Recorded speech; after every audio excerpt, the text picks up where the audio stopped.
Good morning friends. तर यूट्यूबवर मी पुन्हा येते कारण की पहिले मी व्हिडिओज टाकत होते, परत बंद केले, परत टाकायला लागले. जर असंच करत राहिले तर मग मी ब्लॉगर कशी बनणार?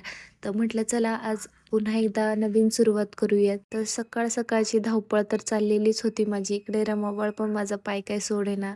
त्यानंतर म्हटलं चला स्वयंपाक करून घेऊयात. मग म्हटलं चला आज सकाळची सुरुवात पीठ मळून घेऊयात.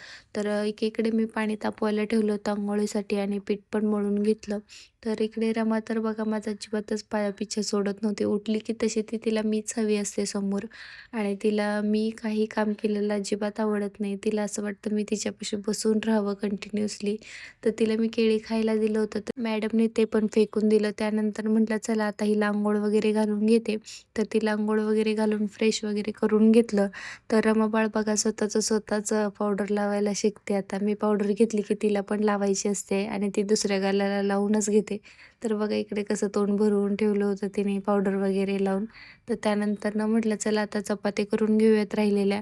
तर ती रमासाठी पण जेवण करायचं होतं, तर तिला मी चकुल्या करणार आहे. तर तिला चकुल्या खूपच आवडतात. शाळेत आम्हाला पण चकुल्या भेटायच्या, पण तेव्हा आम्हाला अजिबात आवडायच्या नाहीत. असं वाटायचं काय देत आहेत हे खायला पिठाचे गोळे. पण ते इतके छान लागतात. Same pasta, wow! तर रमाला काही जास्त मी त्यात भाज्या वगैरे टाकत नाही. असंच छान असं मीठ वगैरे टाकून जिरं मोहरीची फोडणी देऊन चकुल्या करते मी तिच्यासाठी. तर तिला खूप म्हणजे खूप आवडतात. तिला का माहिती एवढ्या का आवडतात चकुल्या, तर मी तिला 2-3 दिवसातून एकदा तर चकुल्या बनवून देतेच. आणि त्यानंतर इकडे मी माझ्या पण चपात्या बनवून घेतल्या, कारण की मला पण सकाळी खूपच भूक लागली होती. म्हटलं चला आपण आपण आज चहा चपातीचा बेत करूयात. शाळेची आठवण आलीच आहे, तर चहा चपाती खाण्यात काय हे म्हणून म्हटलं चला चहा चपातीच करूयातच. मग इकडे मी चपात्या करत होते, तर मग बाळ पण माझ्याशी बोलत होती. तर मॅडम आजकाल नवीनच शिकल्यात. मला सारखा आवाज येतात मम्मा, मम्मा, मम्मा आणि मी म्हटलं काय? की मला म्हणते हट.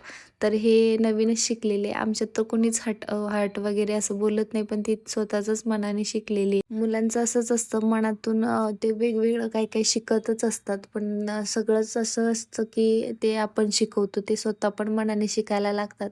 तर ते आजूबाजूवाल्यांकडून म्हणा, टीव्हीतून म्हणा, असं त्यांच्या कानावर येतं आणि ते बोलतात. तर आपण हाच विचार करतो, की हे शिकलेत कुठून बाबा? आम्ही तर बोलत नाही असं, पण हे असं असतं, कुठून-कुठून शिकतात. त्यानंतर म्हटलं चला चहा पण बनवून घेऊयात. तर इकडे मी चहा बनवायला ठेवला आणि रमाचा खाऊ रेडी झाला होता तोपर्यंत. तर म्हटलं तिचा खाऊ थंड करून घ्यावा तोपर्यंत चहा होतोय. मग तिचा खाऊ थंड वगैरे करून घेतला आणि बाहेर गेले. तर इकडे बघा मॅडमचं काहीतरी गपचूप चाललं होतं. तर इतकी नाटकं करायला लागली ना रमा, इतकी नाटकं बापरे! एवढी नाटकं तर आम्ही पण केली नसतील असं वाटतंय मला. तर मस्त असं खिडकीत बसून जेवणाचा प्लॅन असतो आमचा रोजचाच. रमाचा तरी रोजच खिडकीत बसून बसल्याशिवाय तिला जेवायला जातच नाही बहुतेक. आणि असं बेडवर वगैरे खुर्चीवर बसवलं तर ती अजिबात जेवत नाही. पण खिडकीत बसवलं की तिला जेवायला छान आवडतं. त्यानंतर मी पण चहा चपाती खाऊन घेतली.